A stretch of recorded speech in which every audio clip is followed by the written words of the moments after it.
ఎవరి ఎంతంట 9వ వచనం అంటున్నాడు, నా ఎందని ఇప్పుడు మన ఎందు అంటున్నాడు. మనము అని ఎప్పుడంట? మనము అనేది ఏకవచనమా బహువచనమా? నా అనేది ఏకవచనం, మనము అనేది మన ఎందు అంటే తండ్రి నీవు కుమారుడైన నేను మన ఇద్దరు అందు ఎవరు ఏకమై ఉండాలి? ఈ నా శిష్యులు ఏకమై ఉండవాలని వారి కొరకు నేను ఏం చేస్తున్నాను అంటే వాడు ఏకమై ఉండాలంటే ఏ విషయంలో వారు ఏకంగా ఉండగలరు అని అంటే కింద రాశాడు. చదవమ్మా. దేనివల్ల ఏకంగా ఉండగలరు? వాక్యం వలన నా యందు విశ్వాసం ఉంచి వారందరూ వాక్యము. రాత్రి కూడా ఇదే చెప్పారు మీకు. రాత్రి మీకు చెప్పది కలిగి ఉండొచ్చు, ట్రూత్ కాదనలేదు. మీరు నన్ను ఏమనుకున్నా నేనేం చేయలేను. బైబిల్ ఏదుందో అదే, అలా ఉందో లేదో చూసి చూడవలసిన బాధ్యత, చదివి ఆచరించవలసిన బాధ్యత మీదే. ప్రభు నన్ను చెప్పమన్నాడు, నేను చెప్తున్నాను. చెప్పకపోతే నాకు ఎన్ని తీర్పులు చెప్పండి. నాకు చాలా భయం బాధ చేయడంలో. మీరు అనేకులు బోధకులు కాబట్టి బోధకులైన మీకు మరి రెండంతల తీర్పు అన్నాడు. రెండంతల తీర్పు మీ గురించి మీకు చెప్పకుండా తీర్పులో నిలిచి నీవు అనుకో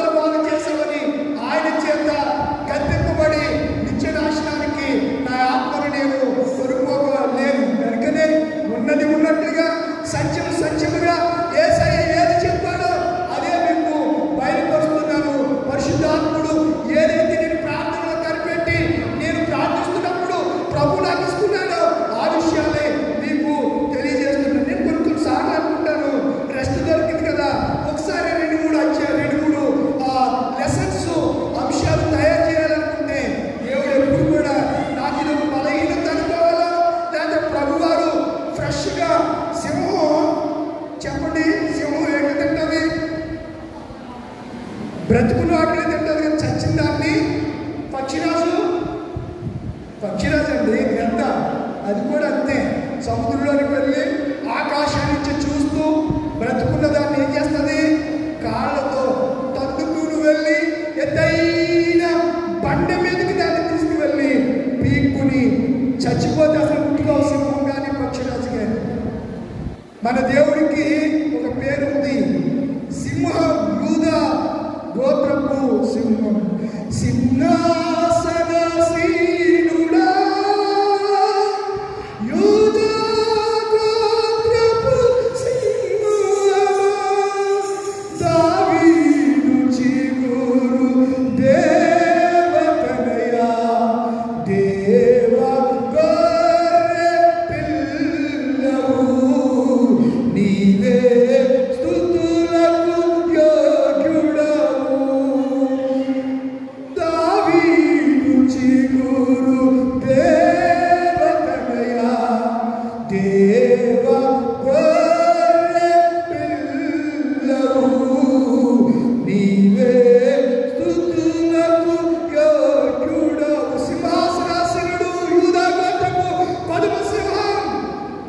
క్రీస్తు రారాజు, మన పాడకన్న రాజులకు రాజైన ఆయన్ని పూజ చేయడానికి, ఆయన సన్నిధిలో ప్రణమిల్లడానికి, ఆయనకు నమస్కారం చేయడానికి ఏక తాత్పర్యము, ఏక మనస్సు, ఏక భావము కలిగి ఉండాలని ఎప్పుడో క్రీస్తు శకము 33లోనే ఆయన తన శిష్యులైనటువంటి వారి కొరకు ఆయన ప్రార్థన చేశాడు. ఈ దినాల్లో భార్య భర్తలు ఏక మనసు కలిగి ఉన్నట్లుగా భార్యకు చర్చికి వెళ్తుంది, భర్తకు చర్చికి వెళ్తాడు, పిల్లలకు చర్చికి వెళ్తారు. ఇలా రకరకాల కుటుంబంలో 10 మంది ఉంటే 10 మంది 10 చర్చలకు వెళ్ళే పరిస్థితి. ఒక ఆయనకి ఒకడంటే అభిమానం. ఈ సినిమా యాక్టర్లు, ఈ ఫ్యాన్స్ ఉంటారే, పవన్ కళ్యాణ్ అంటే ఆడి కోసం బుర్రలు చెప్పుకునేవాడు అక్కడు, ఆత్మహత్యలు చేసుకునేవాడు అక్కడు, ఇంకా రకరకాల ఆ వాడి కోసం, ఇంకొకడు ఆ ప్రభాస్ కోసం, ఇంకొకడు ఈ సినిమా యాక్టర్లకి అభిమానం ఉన్నట్లుగా నేటి బోధకులు కూడా అభిమాన సంఘాలు ఎక్కువైపోయాయి. మా సంఘం అంటే ఆయనకి అభిమానం ఉండే, ఆయన అంటే చాలా అభిమానం. ఏం అభిమానం? ఈ అభిమానము ఎవరి మీద ఉండాలి అనగా మన ప్రభు అయిన యేసు మీద ఉండాలి. లోకంలో ఎంతమంది ఉన్నా కొంతకాలమే, అంతం వరకు నీతో ఉండువాడు, నిన్ను నిత్య రాజ్యంలో చేర్చుకునేవాడు. తరువాత ఆయన ముఖదర్శనము చేసి ఆయన్ను చూడాలి అంటే నీ అభిమాని ఎవరై ఉండాలి? నా ప్రభు అయిన యేసై ఉండాలి. నేను 1992 అక్టోబరు 18వ తారీఖున నేను నా యేసయ్యను రక్షకుడికి అంగీకరించి 32 సంవత్సరాలు అవుతూ ఉంది. ఈ 32 సంవత్సరాల ఈ కాలంలో ఈ సేవ పరిచర్యలో పలు స్థలాలలో దేవుడు వాడుకుంటూ ఉన్నదాన్ని ఉన్నట్లుగా నన్ను ఒకసారి పిలిచినాడు, రెండోసారి పిలవడం ఎందుకు చెప్పేట్టులా యథార్థవాది లోక సాధన రావా? మీకు రావా? యథార్థవాది లోక మన బాగా చెప్తున్నాడు, లోక విరోధి. యథార్థంగా సత్యాన్ని సత్యంగా బోధిస్తే ప్రజలకు నచ్చదు. ఎందుకు నచ్చదంటే మీకు మొన్న వారం చెప్పాను పోయిన రోజుల్లో దుర్ద చెవులు, ఏ చెవులు?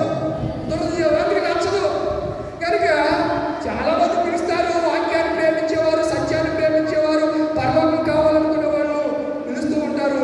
కొంతమందికి ఇబ్బందికరమైనటువంటి పరిస్థితి కనుక యేసయ్య ప్రార్థన చేస్తున్నారు. కొరింథీయులకు రాసినటువంటి మొదటి ఉత్తరం 1వ అధ్యాయము 10వ వచనం నోట్ చేసుకోండి. కొరింథీయులకు రాసిన మొదటి పత్రిక 1వ అధ్యాయము 10వ వచనం. సహోదరులారా, మీరందరూ ఏకభావముతో మాట్లాడవలనని, మీలో కక్షలు లేక ఏక మనసుతోను. ఏ మనసు అంట?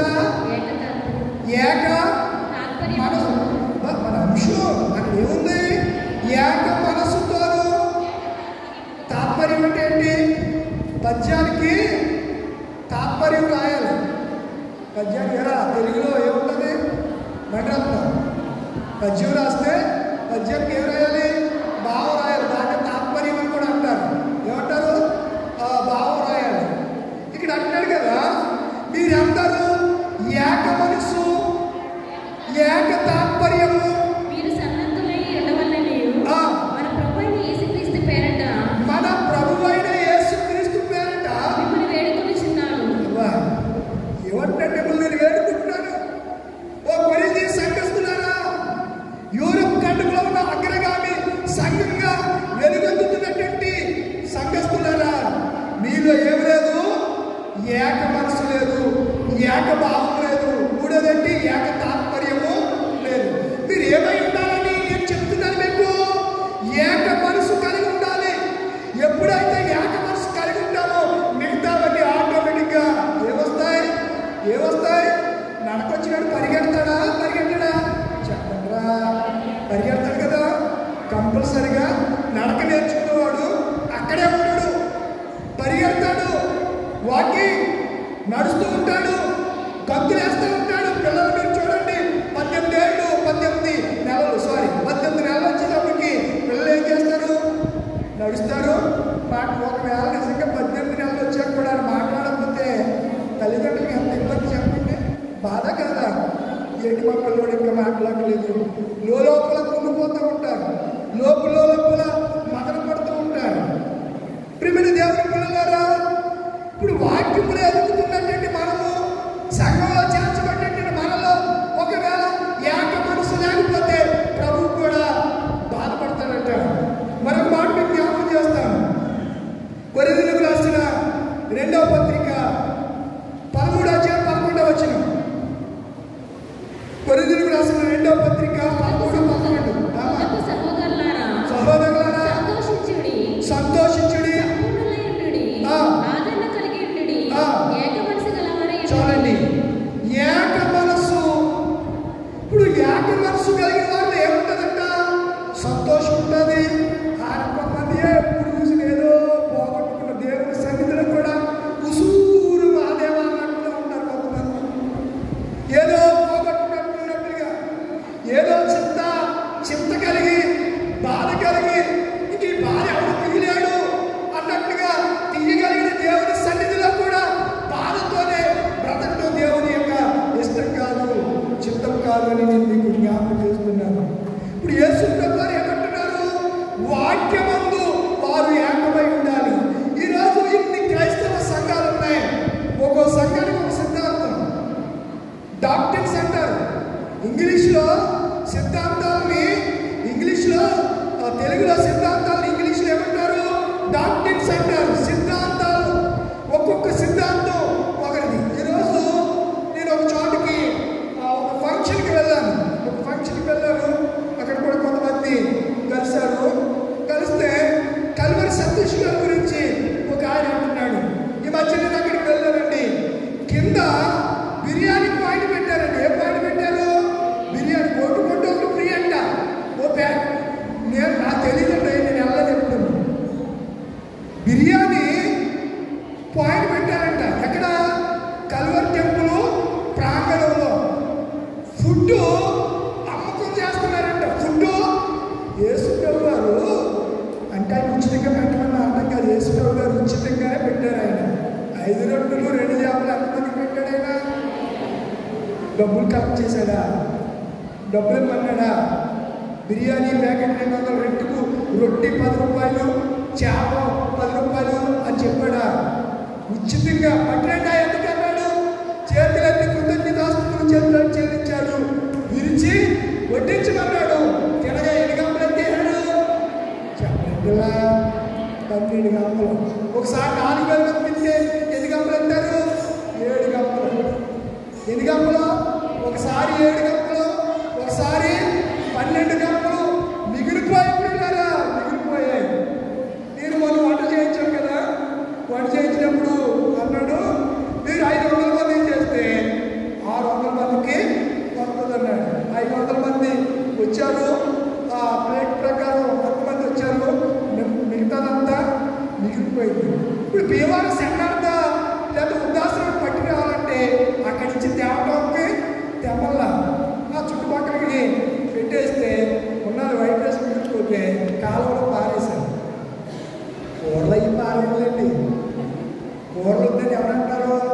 ఎవరు వద్దారు? పక్కడికి అందరూ సాంబారు, మటన్ కర్రీ, బోటి కూరగాయల, కాళ్ళు, తలకాయ ఎవరు వద్దంటారు? ఏమొద్దంటారు? వైట్ రైసే, వైట్ రైస్ వద్దండి, కూరలు సాంబార్ వేయండి అని చెప్పి అవి పట్టుకెళ్ళారు తప్ప వైట్ రైస్ చాలా మిగిలిపోయింది. ఆవిడ వండేసింది 2 బస్తాలు. ఇప్పుడు ప్యాకింగ్ మార్కెట్ వరకు 25 కేజీలు వచ్చింది. ఇప్పుడు ఎన్ని కేజీలు అవుతుంది? 26 కేజీలు ప్యాకింగ్ వస్తుంది. అలాగే యూనిట్ బియ్యం అయితే 30 కేజీలు ప్యాకెట్. యూనిట్ బియ్యం బాస్మతి రైస్ అయితే 25 కేజీలు 26 కేజీలు తీసేసి 30 కేజీస్ ప్యాకింగ్ వాటిని చేస్తున్నారు. ఎందుకు ఈ విషయాలు చెప్తున్నానంటే ఆయన నాతో మాట్లాడుతూ ఈ విషయం చెప్పాడు. అంటే కొన్ని సార్లు సంఘములో ఉన్న వారి మధ్య కూడా ఏకపరచం లేదు, ఏకతాత్పర్యం లేదు, విమర్శలకు తావిచ్చే రీతిగా కొంతమంది క్రైస్తవ నాయకులు వారి యొక్క నడవడిక ఉన్నది. అందుచేతనే యేసు ప్రభువు వారు ఎప్పుడో ప్రార్థన చేశారు, ఏం కలిగి ఉండమని? ఏక మనసు, వన్నెస్ ఆఫ్ మైండ్, ఒకే మనసు కలిగి ఉండండి అని యేసు ప్రభు వారు చెప్పారు అనే సంగతిని నేను మీకు జ్ఞాపకం చేస్తున్నట్టున్నాను. ఈ మనసు అనే దానికి వేరు వేరు పదాలు ఆలోచన ఇవ్వబడ్డాయి. ఆ ఆలోచనలు ఒకే ఆలోచన, ఒకటిగా కలిసి ఉండటం, ఒకటిగా అందరితో ఏకీవించటం, ఒకే ఆలోచన, ఒకే విధానము, ఆలోచన సరళి కలిగి ఉండటం అనే పదాలు వాటికి ఇవ్వబడ్డాయి. ఇప్పుడు మొదటి శతాబ్ద క్రైస్తవ్యాన్ని మనం ఆలోచన చేస్తే యూరప్ ఖండంలో ఉన్నటువంటి కొరింథీ సంఘములో ఏమైపోయింది? విచ్ఛిన్నమైపోయి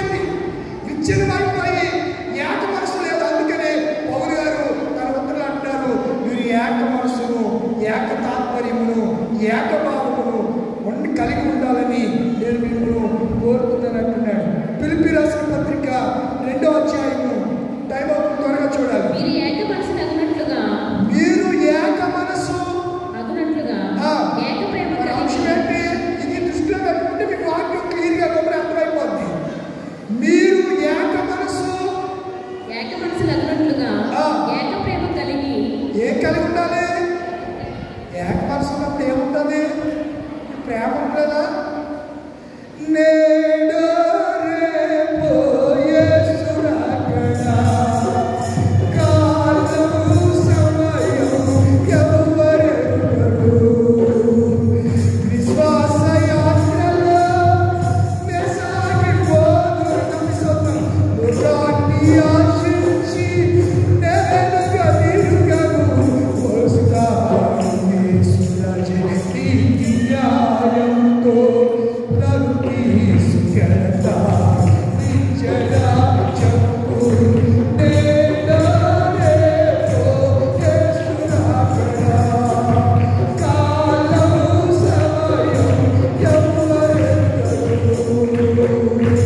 నేడు రేపు యేసు రాకడా, కాలము సమయం ఎవరు ఎరుగరు.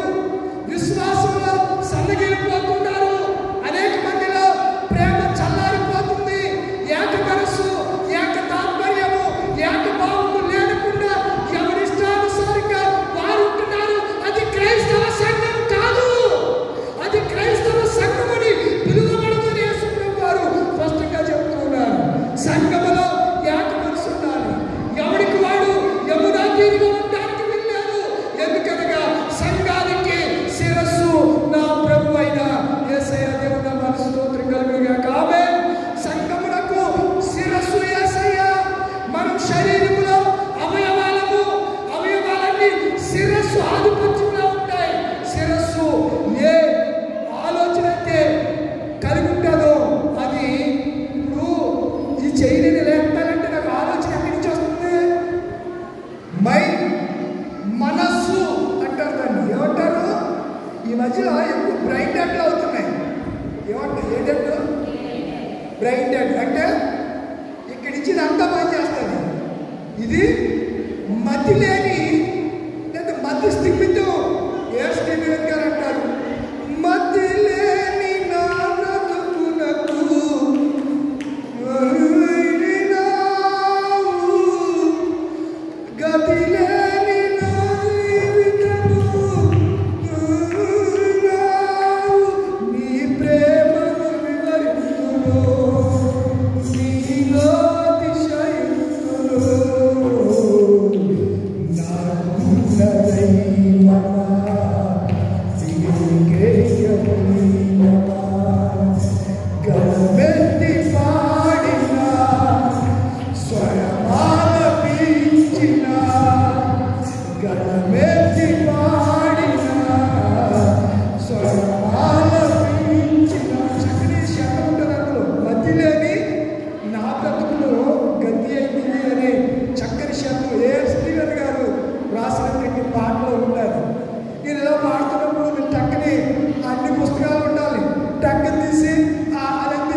కదా, ఆయన పాట పాడుతున్నాడంట. పాట పాడుతూ రమ్మాను చున్నాడు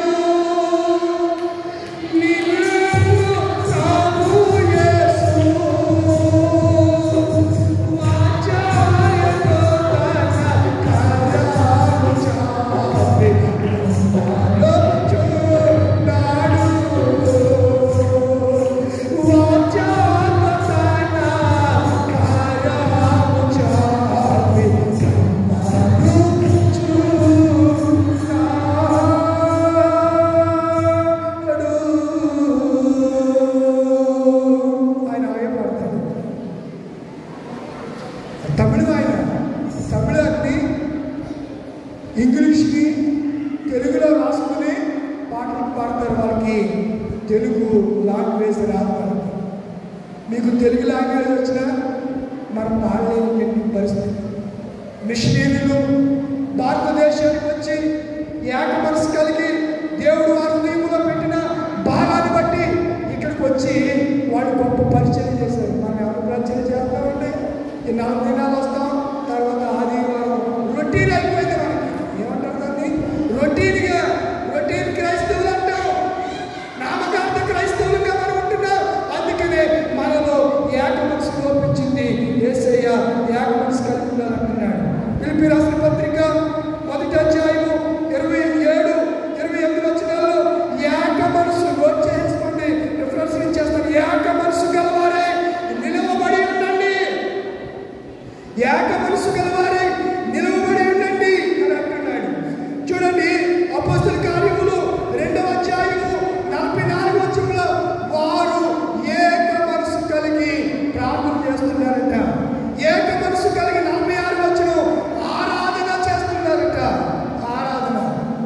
ఒకడు ఆరాధన చేస్తుంటే ఒకడు డోర్ మూసుకుంటున్నారు. ఇదేమో నాకేం అర్థం కాలేదు.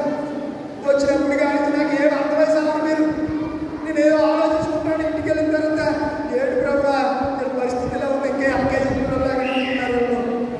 మీరు అనుకుంటారు ఏమని? మీకంటే మాకు బాగా తెలుసు. మేము ఎప్పటి నుంచో ఆరి పేరుకుపోయి ముదిరిపోయాం మేము. ఏంటి ముదిరిపోతే బెండకాయ దేనికి పనికిరాదు? చెప్పరేంటిలా పనికొస్తుందా? ముదిరిపోతే మీరు అనుకుంటున్నారు భక్తిలో మీద ముదిరిపోయామనుకుంటున్నారు.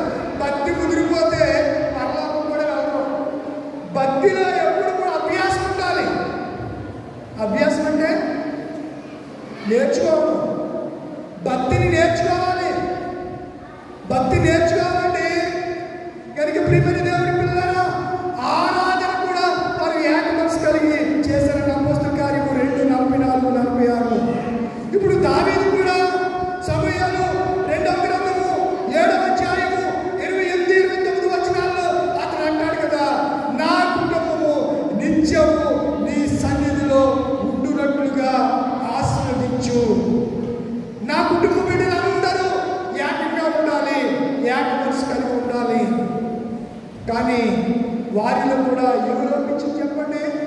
దావీదు కుటుంబం ఎవరు లోపించింది? ఏకమతం లోపించింది. అభిషేకం నాకు కావాలి రాజ్యం అన్నాడు.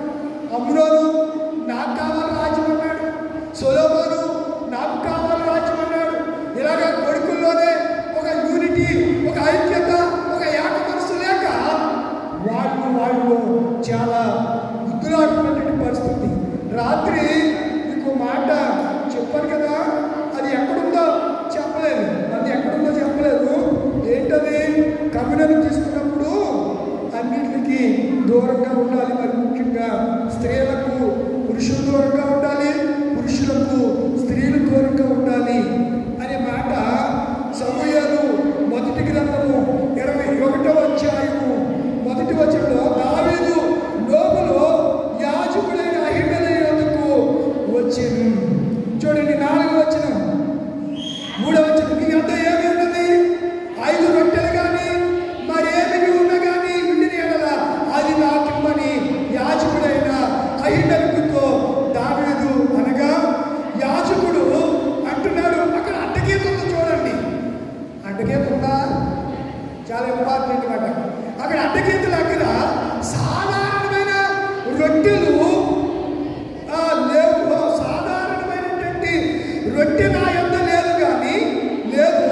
పనివారు స్త్రీలకు ఎడముగా ఉన్నవారైతే ప్రతిష్ఠితమైన రొట్టెలు కలవని ఎవరితో అన్నాడు? దావీదుతో అన్నాడు. వెంటనే దావీదు ఏమన్నాడు? బాబు ఎవరు మా ఆవిడ నా దగ్గర ఎక్కడ ఉంది, మేము అప్పుడే అందుకు దావీదు నిజముగా నేను బయలుదేరి వచ్చిన ఈ 3 దినములు ఎవరు దూరంగా ఉన్నాను? మా ఆవిడకి దూరంగా ఉన్నాను అన్నాడు. కమ్యూనిటీ తీసుకున్నప్పుడు అందుకే రాత్రి అంతా పుచ్చి వాటిలో ఉన్నది మీకు అన్నీ చెప్తున్నారు. ఎలా ఇష్టానుసారంగా పరీక్షించుకుంటూ దాన్ని తీసుకోవాలండి. అయితే ఇలా చేయాలంటే మనకి యాకపడి సంవత్సరం ప్రియులరా, యాక తాత్పర్యం అవసరం. దావీదు ప్రార్థన చేస్తున్నాడు, నా కుటుంబము నువ్వు మాట ఇచ్చావు కదా, నీ మాట ఎలాంటిది? మాట అనగా వాక్యం ఏమైంది? సత్యమైంది. అదే అంటాడు ఆయన. చూడండి, సమూయేలు 2వ గ్రంథము 7వ అధ్యాయము ముగింపులోకి వెళ్ళిపోతున్నాం. సమూయేలు 2వ గ్రంథము 7వ అధ్యాయము 28వ వచనం. యెహోవా నా ప్రభువా, మేలు నువ్వేం దయచేస్తానంటున్నా? మేలు దయచేయదునని నీవు నీ దాసుడనైన నాకు సెలవిచ్చుచున్నావే. నువ్వు సెలవిస్తున్నావు ఏమని? మేలు చేస్తానని. మేలు చేయక నీవు ఉండలేవయ్యా.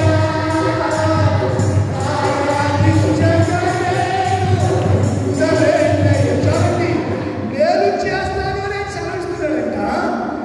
నీవు దేవుడవు, మేలు చేస్తానని చెప్పింది మనుషుడు కాదు, దేవుడవు కనుక ఈ మాట సత్యము అంటూ మరొక మాట అన్నాడు. దయచేసి నీ దాసుడినైనా నువ్వు చెప్తున్నా మేలు చేస్తానని. ఎవరికి చేస్తానంటున్నావు? చెప్పండి, ఎవరికి? నా కుటుంబానికి.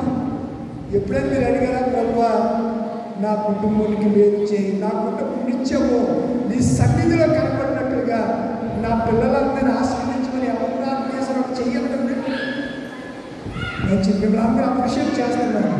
దేవుడు మిమ్మల్ని దీవించి కానీ మిగతా వాళ్ళు ప్రార్థన చేయలేదా? అందరూ కూడా ప్రభువా నా కుటుంబాన్ని దీవించు, ప్లస్ ఆశీర్వదించు, నా పనిలో నన్ను దీవించు, నా చదువులో నా చదువులో నన్ను దీవించు, ఆశీర్వదించు, పైకి తీసుకురా, వృద్ధులానికి తీసుకురా, క్షేమాన్ని అనుగ్రహించు. చదివేశాను, ఉద్యోగం రాలేదు, ఉద్యోగం అని ప్రార్థించాలి. అడగకుండా అమ్మాయిని పెడతాంటారు అందరూ. సాగుతా అడగకుండా పెడుతుందా? రానికి ఆకలి లేకుండా నాకేం తెలిసినా అడగాలి కదంటరా. అమ్మ ఆకలి లేకుండా నువ్వు అన్నం పెట్టలేదంటే అమ్మ ఏమంటుంది? చెప్పలేదురా, అడగాలి కదా. అడగలేదు కదా, అందుకే పెట్టలేదు. కొన్నిసార్లు అమ్మ బిజీగా ఉందనుకో, పెట్టి తిన్నాను అంటారు, లేకపోతే ప్రేమతో పెడతారు. అయితే అడగాలి. ఎవరిని అడగాలి? తండ్రిని అడగాలి. యేసయ్య శిష్యులు ఏకమై ఉండాలని ఎవరిని అడుగుతున్నాడు? తండ్రిని అడుగుతున్నాడు. ఇప్పుడు దావీదు తన కుటుంబము ఏకమై ఉండి ఆశీర్వదించబడాలని ఎవరిని అడుగుతున్నాడు? సెలవిచ్చినటువంటి తండ్రి అనే దేవుడిని అడుగుతున్నాడు. నా కుటుంబము నిత్యము సన్నిధిలో ఎలా ఉండాలి? ఆశీర్వదకరంగా. కొంతమంది అంటారు ఆ కుటుంబం అండి సంఘానికి చాలా ఆశీర్వాదకరంగా ఉంటారండి. ఆ సాక్ష్యము ఈ కుటుంబానికి ఉందా? ఆ కుటుంబం బట్టి చాలా మంది నాతో అంటారు, ఆ కుటుంబం బట్టి చాలా భయభక్తులు కలిగిన కుటుంబం అండి. ఆ కుటుంబం దేవుని కార్యాలంటే ముందుంటారండి. దేవునికి కుటుంబంలోను సేవకుని ప్రేమించడంలోను ముందుంటారండి అని కొంతమంది కుటుంబాల గురించి, ఆ కుటుంబంలో ఆ జాబితాలో మీరా కుటుంబాలు ఉండాలని కోరుకున్న వారందరూ ఒకసారి ఆమె చెప్పండి. మన కుటుంబాలన్నీ ఆశీర్వదించబడిన కుటుంబాలుగా ఉండాలి. దావీదు అదే అంటున్నాడు, నీ సన్నిధిలో ఉంటున్నట్లుగా నా ప్రభువా నీవు సెలవిచ్చుచున్నావు. చూడండి ఎంత అద్భుతంగా నువ్వు ఆశీర్వదించేశావు అని ఎంత నిశ్చేతం వచ్చాయని చూడండి. దేవుడు మాటిస్తే ఆయన సత్యవంతుని కనుక నెరవేరుస్తాడని నీ ఆశీర్వాదము నొందిన నా కుటుంబము నిత్యము ఇది ఉండాలండి. ఈ నిశ్చయం ఉండాలి. ఈ దమ్ముండాలి మనకి దేవుడు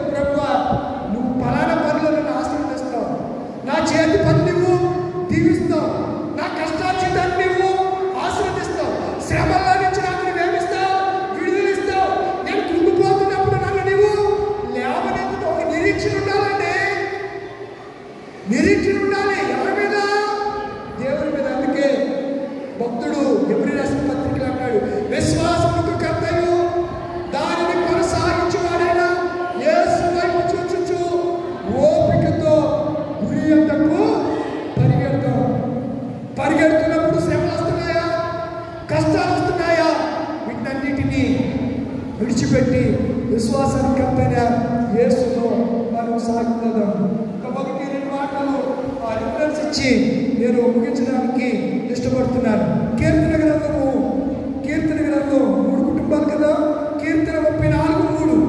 కీర్తన 34:3 అమ్మా, నాతో కూడి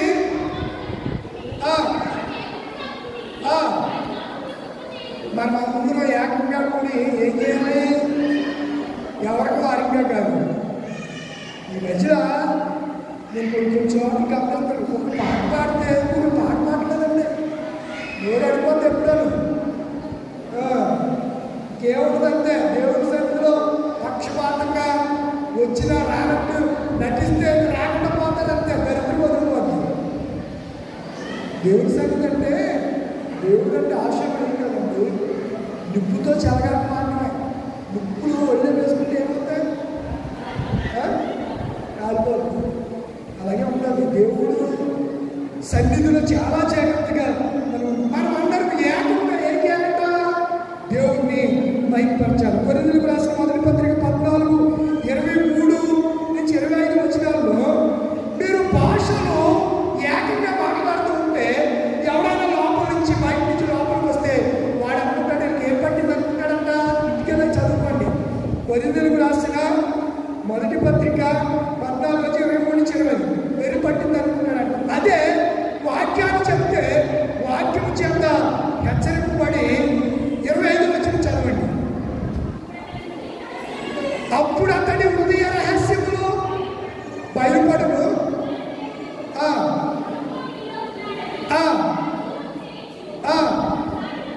అతడు సాగిలపడి ఎవరిలో ఉన్నాడని? మీలో ఉన్నాడని, నిజముగా వీరిలో ఉండే దేవుడు నాతో మాట్లాడుతున్నాడని వాడు అంటే ఏం చేస్తాడంట? ఏ మాట్లాడితే దేవుడు మాట ప్రవచనాలు చెప్తే, భాష మాట్లాడితే వాడు ఏమనుకుంటాడంట? వెర్రి పట్టింది ఎవరికి అని అంటాడు. మీరు ఏదో భాష మాట్లాడితే తెలియని భాష ఎవరికి అభ్యాసం ఉంటుంది కదా. నువ్వు పర్వత భాష మాట్లాడితే నువ్వు తండ్రితో ఏకాంతంగా ఉన్నప్పుడు మాట్లాడుకోవాలి. నువ్వు సమాజంలో ఉన్నప్పుడు ఏం మాట్లాడాలి? ప్రవచించాలి. అదే చెప్పాడు అక్కడ. ఏక మనసు కలిగి ప్రవచించాలి. ఏక మనసు కలిగి భాషలు మాట్లాడితే ఆ భాషకు ఏక మనసు కలిగి ఏం చెప్పాలి? అర్థం చెప్పాలి అని అంటున్నాడు. చివరిగా పేతురు రాసిన మొదటి పత్రిక 3:8 చదవండి. ప్రార్థన చేసుకుందాం. తుదకు కంక్లూజింగ్ వస్తున్నాను నేను. తుదకు చివరిగా మీరందరూ ఏక మనసులై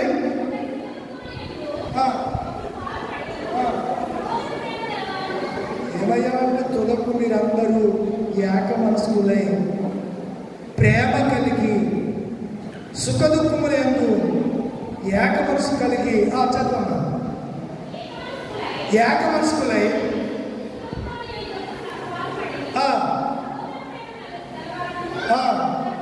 కరుణాచిత్తులను ఏ మనసు కలిగి ఉండాలంట? వినయ మనస్సు, వినయ విధేయతలు కలిగిన వారమై ఉండాలి. ప్రశస్త రాత్రి నా ప్రియ తల్లి దేవునితో మాట్లాడుతున్నాడు. ఏక మనసు లేదా? భేదాభిప్రాయాలు ఉన్నాయా? సంఘంలో జరుగుతున్న కార్యాలు బట్టి మీకు ఏమైనా మనస్పర్ధలు వస్తున్నాయా? భేదాభిప్రాయాలు ఉంటే ఈ రాత్రి ఒకరినొకరు చర్చించుకుందాం, ఒకరినొకరు పురుకొల్పుకుందాం, ఏక మనసు కలిగి ఉందాం. అట్టి కృప దేవుడికి అనుగ్రహించిన గాక. మీరున్న స్థలాల్లో స్థిరపరచండి. మోకరించుకున్న వారు మోకరించండి. ప్రార్థన చేసుకుందాం.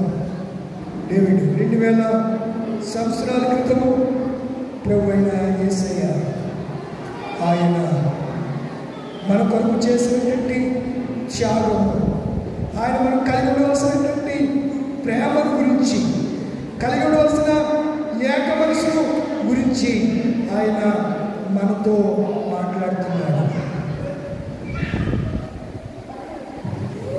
సిలువలో నీ రూపమే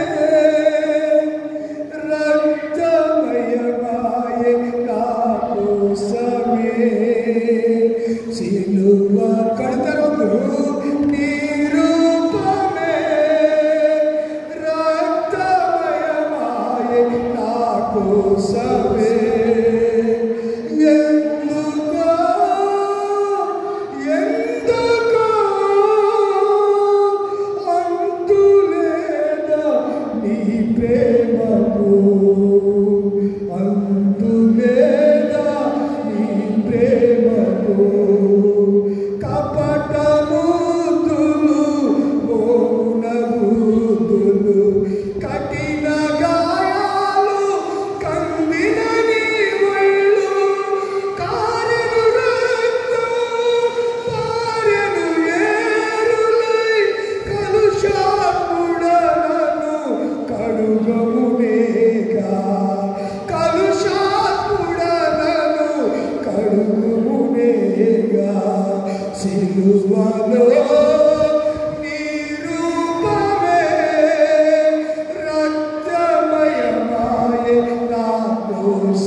ప్రేమమూర్తి సత్య స్వరూపి వాక్యమైనటువంటి ప్రభువా వర్తమాన భూతిష్క భవిష్యత్ కాలంలో ఉన్న ప్రేమ స్వరూపి దేవుడా శివమూర్తి కరుణామయుడు దేవా నీకు వందనాలు స్తుతులు స్తోత్రాలయ్యా. ఈ ప్రశస్త రాత్రి ఏక మనసు అనే అంశం ద్వారా మేము ఎలా ఏక మనసు కలిగి ఉండాలో, ఏక మనసు కలిగిన మేము ఎలాంటి ప్రేమ కలిగి ఉండాలో వాక్యపు వెలుగులో నాయన మీరు మాతో మాట్లాడడానికి ఇష్టపడి మాట్లాడేందుకు నీకు వందనాలు స్తుతులు స్తోత్రాలు స్తోత్రాలు ప్రభువా. ఈ 16వ రోజు శిలువ స్వార్థ ధ్యాన కూడికలు ఏర్పాటు చేసుకున్న ఎర్చల సుజాత గారు కోవిడ్ దేశంలో ఉన్నారు. ఆ తల్లిని మీరు జ్ఞాపకం చేసుకుని ఆమె కష్టార్జితంగా ఆశ్రయించి దీవించని వారి భర్త గారి సన్నిధిలో ఉన్నారు ప్రభువా. ఆమెను ఆ తండ్రి గారిని జ్ఞాపకం చేసుకుని వారిని ప్రేమించినటువంటి కుమారుడి కుటుంబం కొరకు, కుమార్తె కుటుంబం కొరకు ప్రార్థిస్తున్నాను. విజయ్ సాగర్ కుమారుని జ్ఞాపకం చేసుకోండి.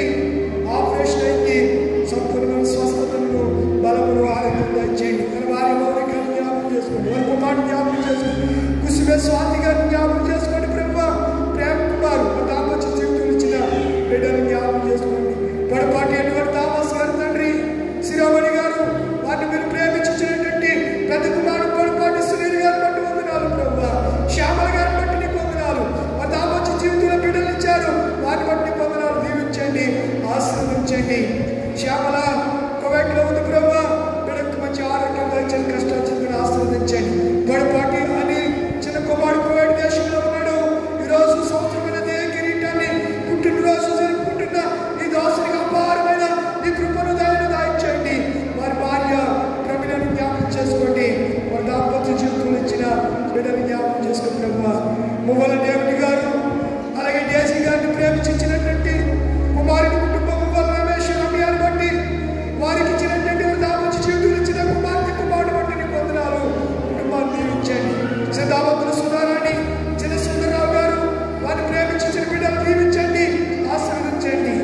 చిన్న కుమార్తె కేశవ మరియమ్మ గారు, చిన్న కుమార్తె త్రిదేవ్ ఎర్రల్లుడి గారు, వారి ప్రేమించినటువంటి కుటుంబాన్ని, వారి బిడ్డలు కూడా మీరు దీవించండి, ఆశీర్వదించండి. 3 కుటుంబాల వారు వారి బిడ్డలను నాయన ఏక మనసు కలిగే ఈ దినాన్న, ఈ 16వ దినాన్ని మండల కాలంలో 16వ రోజు సిలువ చేయాలని కూడికలు ఏర్పాటు చేసుకున్నారు. ప్రభువా, ఏర్పాటు చేసుకున్న కుటుంబం కొరకు ప్రార్థించాను. కుటుంబాలను దీవించండి.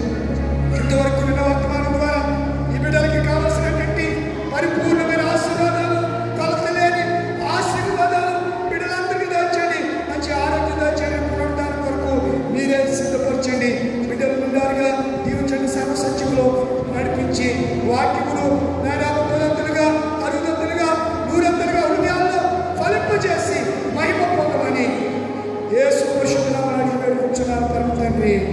ఆమేన్. పరలోకమున మా తండ్రి, నామ పరిశుద్ధపరచబడును గాక, నీ రాజ్యం వచ్చును గాక, నీ చిత్తం పరలోకమున నెరవేరినట్లు భూమి మీద నెరవేరును గాక.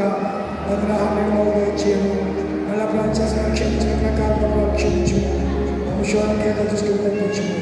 రాజ్యము, శక్తి, మహిమ నిరంతరము నీవేనని. ఆమేన్. మన తండ్రి అయిన దేవుని ప్రేమ, కుమారుడైన యేసుక్రీస్తు కృప, పరిశుద్ధాత్మ యొక్క నిత్య సహవాసము, కూడికలు ఏర్పాటు చేసినటువంటి 3 కుటుంబాల వారికి, వారి బిడ్డలకు, వారి మనవలకును, మనవరాళ్ళకును, వారు చేస్తున్న పనుల పాటలకును, వారి కష్టార్జితానికి, అలాగే కూడి వచ్చిన మనందరికీ సదాకాలము తోడై ఉండి నడిపించుగాక. ఆమేన్. సిలువ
క్రీస్తు శిలువ ఆశీర్వాదాలు మీ అందరికీ సమృద్ధిగా కలుగును గాక.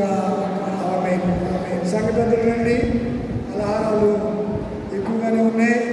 ఎరిచర్ల సుజాత గారు తీసుకొచ్చిన పలహారం, అలాగే పొడపాటి ఎడ్వర్డ్ థామస్ గారు వారి కుటుంబం తీసుకొచ్చిన పలహారం, మువ్వల డేవిడ్ గారు వారు కుటుంబం తీసుకొచ్చిన పలహారం ఇచ్చిన పరిశుద్ధుల పరమ తండ్రి, ఈ 3 కుటుంబాల వారు ఈ దినాన్న తీసుకొచ్చినటువంటి శారీరక సంబంధమైన ఈ పానీయాలను బట్టి, ఈ ఆహారాన్ని బట్టి నీకు వందనాలు. బిడ్డలు, సంఘ పెద్దలు, నాయకులు పంచుతుండగా స్థలం బలపరచండి. అందరికీ కడ వరకు అందగలిగినట్లుగా అందరూ తెలుసుకుని సమృద్ధితో సంతోషంతో ఇక్కడికి వెళ్ళినట్లుగా వారి ప్రాణాత్మ దేహములను సేద తీర్చమని, ప్రభు చూపించి మహిమ పొందమని, సిద్ధపరిచిన కుటుంబాలను, సంఘమును కూడా దీవించమని యేసునామమున అడుగుచున్నాను పరమ తండ్రి. ఆమేన్. వాడుంటే 2 పాటలు పాడవచ్చు, పలహారాలు ఎక్కువ ఉన్నాయి. ప్రియ యేసు రాజునే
16 చివరి మనిషి వరకు అనుకునే దాకా మీరు లేచి అనకండి, కొంచెం క్రమాన్ని పాటించండి. సిలువ చెంత చేరిన నాడు కలుషములలో కడిగి వేయు. సిలువ చెంత చేరిన నాడు కలుషములలో కడిగి వేయు.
వందనాలు.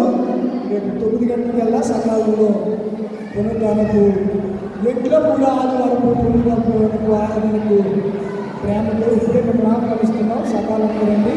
దైవదేవుడు దైవశ్రేయాలు దేవుడు మిమ్మల్ని దీవించుగా. పూర్తిగా ఆత్మ చేసిన కుటుంబాలు రండి, ప్రార్థన చేస్తారు.